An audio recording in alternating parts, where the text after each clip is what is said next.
Welcome to Pure Fuckery, the podcast. I'm your host. It's your favorite Dr. Bay, Monique Ross. Today I'm joined by special guest co-host, my homegirl, author, speaker, licensed professional counselor, my girl Nya B.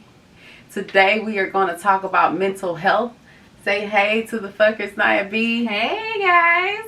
Shout out to Nya B. We thank you so much for coming on and being a guest on Pure Fuckery, the podcast. Thank you for your time this evening. No problem. Thank you for having me. I'm excited. I'm glad you're excited to be here, and I'm sure once you start dropping some gems on the fuckers out there, they are going to be excited that you came on as well. So, Nya B, first question. How did you get into the mental health field? What made you pursue that field? Oh, wow. So I've been in the mental health field for about 20 years now, going on 20 years. Okay. What motivated me to get into the field was a lot of my own personal experiences with my family. I didn't realize that I wanted to be a therapist until I got to college, because before college I wanted to study biology. Wow. And I grew up south side of Chicago.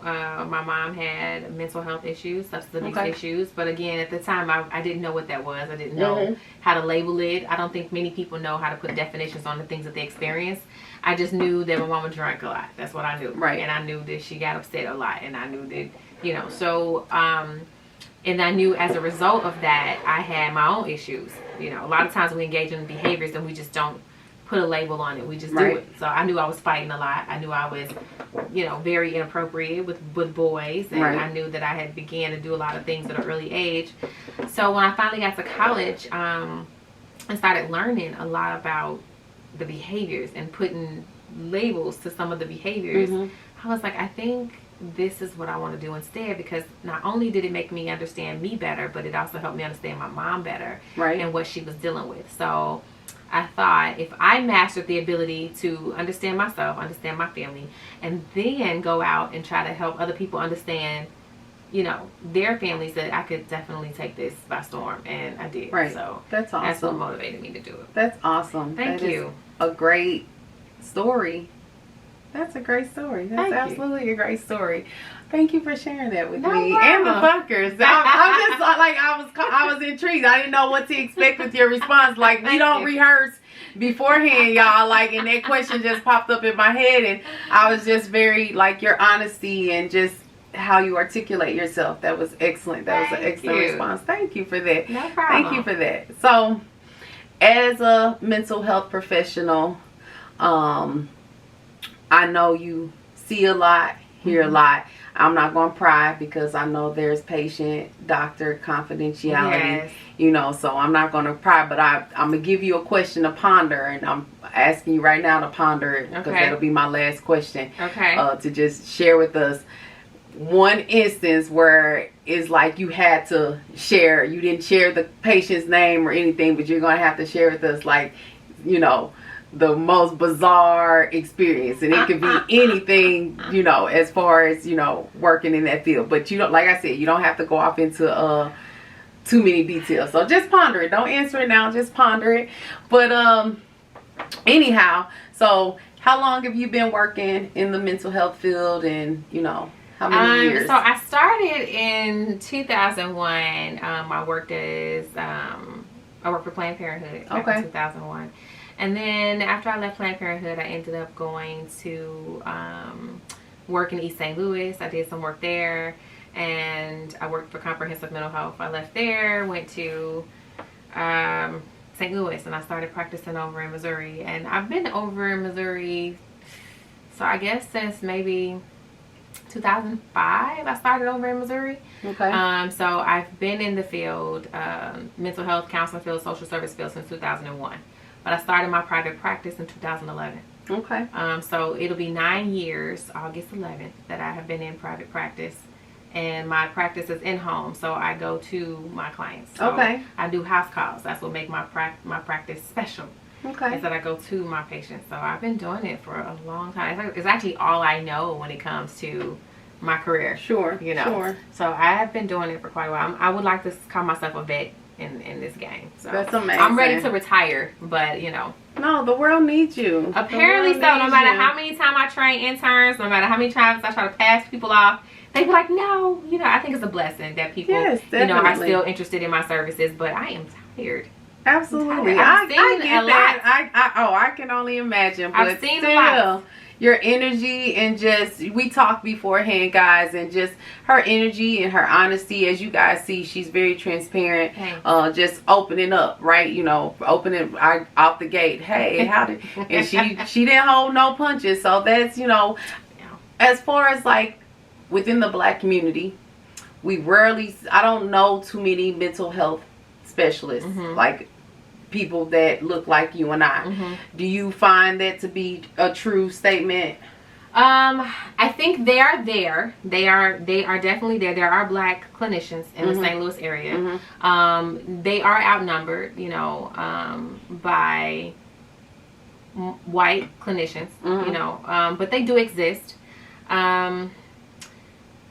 I don't know. I don't know what their skill set is or their specialties are. Right. But I made it my business to make sure I reached all angles, especially on the clinical level, because what I will say in the Black community is that there are a lot of things that we go through that we don't know how to put names to. Exactly. You know, exactly.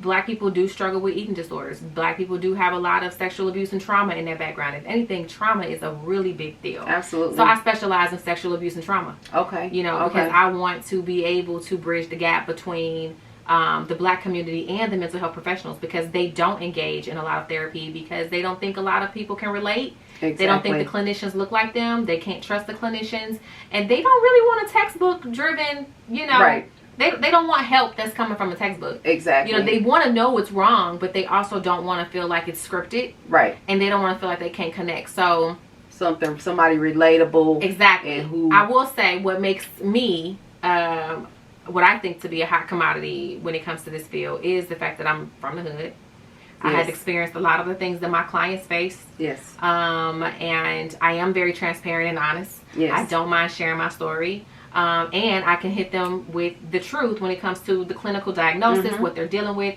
They can relate to me and they like me. And I think that that's one of the reasons why I've been in business for so long. Right. And why people choose me as a clinician. I can't speak for the other ones. I don't know what they do. I don't know their approach. But I know what makes me hot is that. Exactly. Yes, indeed. I agree. I absolutely agree. Let's talk about the importance of mental health. And I like to I always say, like, within the Black community, because I can only speak from my experiences as a Black woman, but overall, let's talk about the importance of mental health and protecting your mental health. Like, let them know, like, you're not crazy. No, you definitely don't have to be crazy. You just got to be human, be born, have a brain. Exactly. Right? Because when you go to the doctor, you go because you want to keep up with your physical health, right? Exactly. You go to the gym because you want to keep up with your physical health. You want your body to look right. You want to eat right. You want to do... So why not do the thing with your mind? Why not do the same thing with your brain, right? Yep. Your brain is full of emotions, memories. It's stored with so many things. And you need to take care of it the same way you would your body. Agreed. So I think that it's necessary to go to someone to help you stabilize your brain. The same way you would go to a doctor to help you treat a cold, to treat diabetes, to treat asthma, treat whatever issue you have. Same way you go to the gym, pick up some weights, do some running, some cardio. You need to get your mind right. Yes. What good is what good is your physical if your mental is jacked up? Yes. So I think it's if not more important, just as important as taking care of your body. Definitely. If you will not let anybody, if you're not gonna walk outside and let somebody slap you, then you definitely need not go outside feeling depressed, upset, stressed. Because it's just like a slap to the brain when you do not treat what's wrong. Yes, I agree. I absolutely agree. And I shared with you guys first couple episodes about, gave you guys a few stories about my experience with going to speak with a licensed therapist. I remember the very first time I went in, I was terrified. I'm like, what is this person about to think about? You know, what are they going to think of me? Because I cared at the time. But now, and then I take that back, because my very first experience with licensed therapy was with my ex-husband. We went to therapy, and he was one of those people, I don't need nobody to tell me what's wrong or how to fix us and But, you know, after we went our separate ways and lived our separate lives for a while, I made the decision for myself that it was something that I needed. And I went to multiple specialists and finally found someone that I can relate to, that I feel like they relate to me, they get me. I told you I asked her to come on for my mental health episode, and she declined. So, you know, I went and got, and I ain't gonna say the next best thing, I went and found somebody who I equally thought that I would, you know, enjoy and be able to relate to. So thank you. But it's been a roller coaster for me, in the sense of finding somebody, and once I did and I locked it in, and like I feel as if we share a bond, but she tells me, you know, I'm her client, right? And you know, boundaries, like she tries to keep those boundaries in place, but I just cross them constantly. I'm working on it. I'm sorry, Helen. I promise I'm working on it. She knows I'm working on it. She knows that I'm working on it. But no, seriously, it was something that was necessary for me at the time. And I say, outside of getting my dog, it's probably one of the best decisions I've made in my most recent adult life. Like, I couldn't have made a better decision. Just to have that unbiased opinion, that person who's going to keep it real with me, like straight, be honest, and not hold punches and sugarcoat it to, you know, stroke my ego and make me feel good, because that's not going to help me and not make me better. So, yeah, just a great overall experience with my specialist. So, you heard it here. You have to protect your brain just as well as you protect your physical. Like, your mental is, you know, is just as important, if not equally important, as your mental. So anyhow, I'm gonna get off my soapbox, y'all know how I get the rambling. So tell us, I know you shared, and if you don't want me to say this on camera, we'll make an edit, but I know you shared that you actually have gone and sought therapy. Is that okay? So absolutely. So, you know, I think it's important for mental health clinicians to have someone to monitor their mental health, because see, we take on a lot. We listen to people all day long, and we're constantly strategizing ways for them to improve their lives. And sometimes, you know, it's great that we have our friends, but I think it's unfair to unload on your friends. Right. I think it's totally unfair to kind of put all that burden on them to help you get through a situation. And a lot of times they're emotionally attached to us, so they can't really objectively help us. So I think it's important for me to go and make sense of why I do the things that I do. I want to know. I mean, I can sit back and say, you know what, I think I know why I do this. But see, the emotion in me and my connection to the situation is going to cause me to get caught up in the same habits, you know. So I think it's important for me to go and have someone that I can kind of word vomit on and be like, you know what, even if they sit there and just stare at me. But I will say that when I was in my 20s, I definitely needed, because in my first marriage, I was very abusive towards him. Okay. And that was what triggered it initially. Like, I was like, okay, I need to go and get some help, because I remember prior to my first marriage, so I married in my 20s, and prior to that,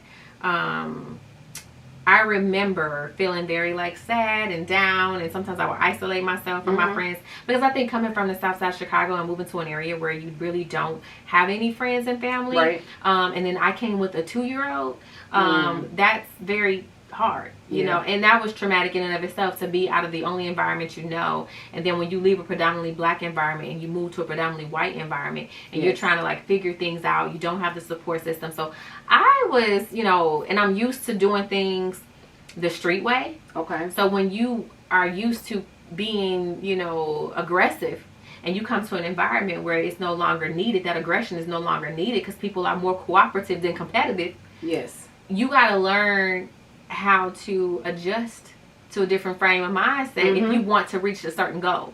Now, if I want to stay hood, then I should stay in the hood. Right. But because I wanted to get an education, and because I wanted to get a degree, and because I wanted to do all these different things, then I had to adjust myself. And that was challenging. So that was the first time I started going to counseling. I utilized the college counseling. Okay. Then I got married. Okay. That's another hurdle. Because see, now that I've mastered the ability to check myself in public and be more cordial and respectful and, hey, how you doing, girl? As opposed to, what you looking at? You know, now that I've adjusted that, now I got to learn how to love and cooperate and actually be in a partnership with somebody and not try to control everything and not try to have power over everything, you know, and that part I didn't plan. Right. So once I got married and I'm thinking, okay, you work, you help pay bills, take care of your son, what, you know, we here, we doing this. But you also, if you want to have a successful partnership, you have to listen. You have to communicate. You have to empathize, sympathize. You have to be nice. You have to be respectful. You have to consider. I was like, what the fuck is that? what is all that? I'm used to doing this by myself. What you talking about? Listen. Yes. I'm gonna ask no company, dude. What you talking about? I pay bills too. You got me fucked up, you know. So when I realized that type of stuff was hurting him and it was not good for a marriage, right, I was like, let me go back to therapy. let me figure out if I'm doing this wrong, you know. And I was. And so then that's what also encouraged me to write my first book. Okay. Because I wanted to make sense of my trauma. Okay. And I didn't realize I was really like living out my trauma until I got married. Because see, when you by yourself, you do you. Right. No one is telling you like, that ain't cool. Right. You know. But when you get with somebody and you have to actually be with them, and living with them is totally different from just dating them. Yes. Because see, when you're with them like a couple of days out of the week, weekend, whatever, it's romance, you're having a good time, take you home, you go home. You know. Exactly. When you're living with a person, you learn in a person. You learn in a person. You're really learning them. And he learned me. He was like, you know that ain't cool, right? You know that ain't. And his parents have been married for like all his life. Wow. So he came from a different culture. Yes. You know, of just marriage. So I was just like, I was supposed to ask you first? You mean talk to you about some stuff? I'm an adult. What are you talking? Because we're a team, girl. We're a team. Yes, yes. That don't make sense. Let me go back and talk to my therapist about this and I'll get back to you. So I did. I went to therapy and I learned that I definitely had a lot of the traits that my mom had.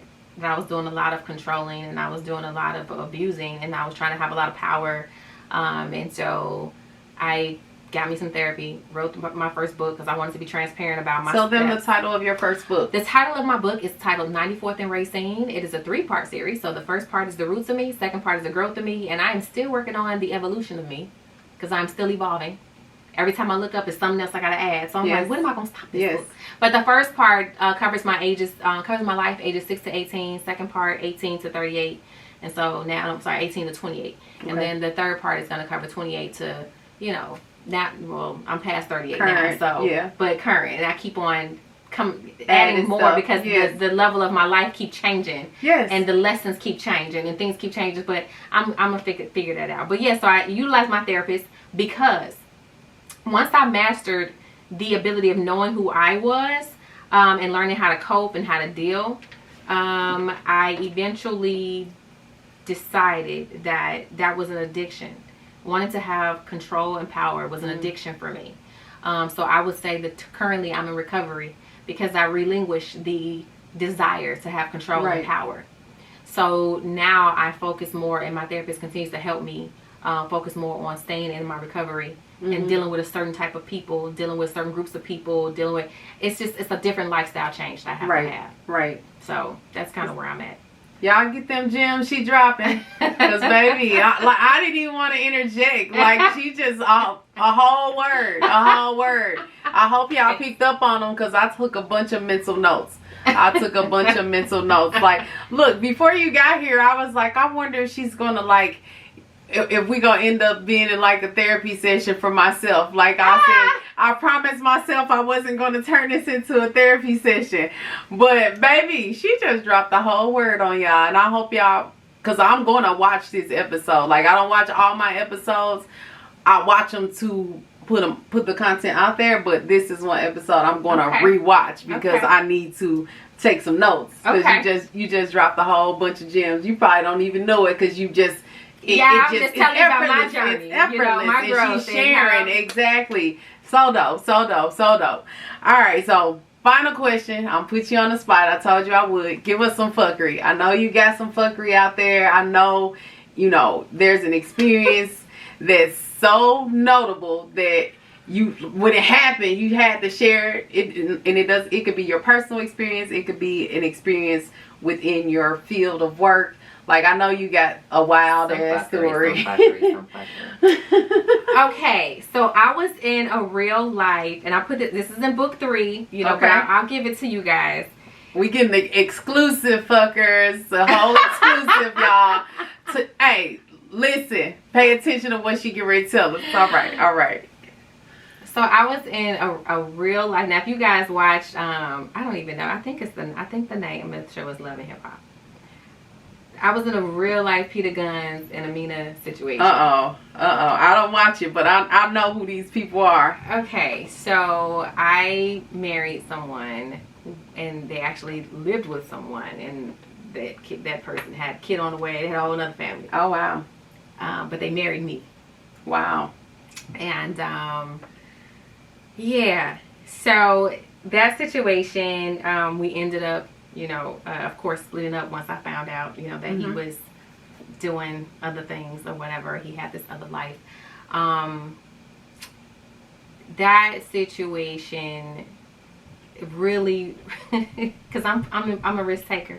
I'm kind of impulsive. I'm the same way. Sometimes I do stuff for fun, just to be like, oh, let me see how that Let goes. me see what happens. So to this day, he is still very interested in trying to like pursue, but I'm not really into that.